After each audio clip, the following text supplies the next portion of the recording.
Voilà, c'est tout simple. Donc, les outils qu'il faut, le motoculteur, si vous avez un motoculteur, il faut le vendre, de préférence acheter un broyeur à la place. Et après, il y a deux outils qui sont vraiment importants à avoir. C'est un thermomètre mini maxi. Et tu vas comprendre tout de suite pourquoi. Alors après, tu peux avoir aussi ce qu'on appelle un thermomètre de couche. C'est un tube en fer dans lequel il y a le thermomètre et c'est quelque chose qui va te servir pour avoir en permanence la température de la terre. Donc là, le thermomètre, en fait, on le pose à la surface du sol. Alors, si tu as un thermomètre de couche, tu l'enfonces, comme ça, tu pourras avoir la température, tandis que si tu n'en as pas, tu prends le mini maxi, tu le mets dessous. Et ce qu'il y a, tu feras le sortir après pour regarder la température extérieure. Et tu risques des fois de l'oublier. Ah, je ne sais pas où je l'ai mis, j'ai mis dans la paille partout, je ne sais pas où je l'ai mis. Et ensuite, le dernier outil, un pluviomètre. Quand j'ai dit quelle est la pluviométrie du lieu, ça c'est important de le savoir, ça tu le sauras avec la mairie ou Météo France, tu vas le trouver. Donc, si par exemple ici, on te dit tombe 600 mm par an, alors ça c'est un petit calcul, c'est simple, tu le divises par 12, tu fais un tableau, janvier, tu mets 50, février, etc.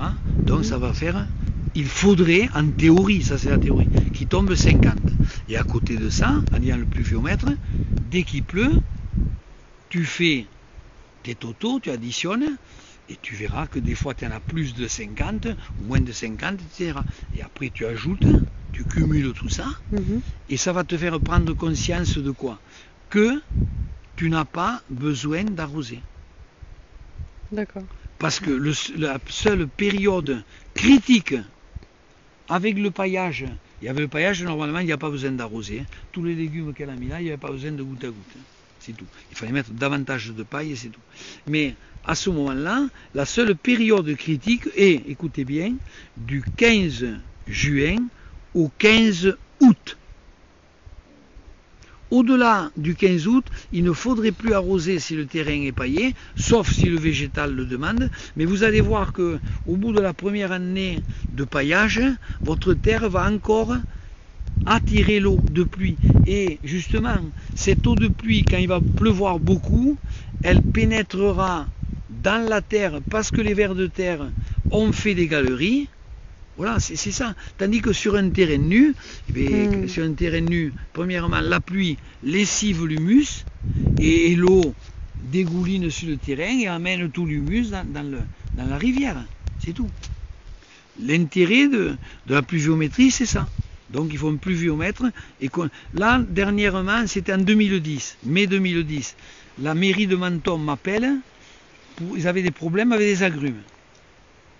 Il y a plein d'agrumes dans la ville de Menton, je ne sais pas si vous y êtes allé, c'est au bord de la mer, il y a les montagnes derrière. Et quand je suis arrivé là-bas, j'ai posé la question, ils ont été incapables de me répondre, comme je vous ai posé à vous, quelle est la pluviométrie de Menton? Alors ils ont pris aussi le portable, ils ont appelé Météo France, et Météo France leur a dit 1200 mm. Il tombe 1,20 m d'eau à Menton, dans l'année. Et après, deuxième question que j'ai posée, quelle est l'hygrométrie de l'air à Menton? Ils ne le savaient pas non plus, ils ont téléphoné, 80%. Donc, 1,20 m et 80%, ça prouve bien qu'à Menton, le climat est favorable à ce que les agrumes poussent. Pourquoi? Parce que les agrumes étant originaires de l'Asie, là-bas, le climat 22-25 degrés dans la journée et la pluie, les nuages déversent la pluie. Ça c'était le samedi que je suis allé. Le lundi, ils arrachaient tous les gouttes à gouttes qu'ils avaient mis aux agrumes. Ils ont mis 30 cm de broyat sec et avec un karcher, je leur ai dit vous allez passer sur tous les arbres et vous allez passer un coup de karcher aux arbres pour enlever la fumagine, faire partir les cochenilles et voilà. Et donc ça, le premier, c'est un thermomètre normal?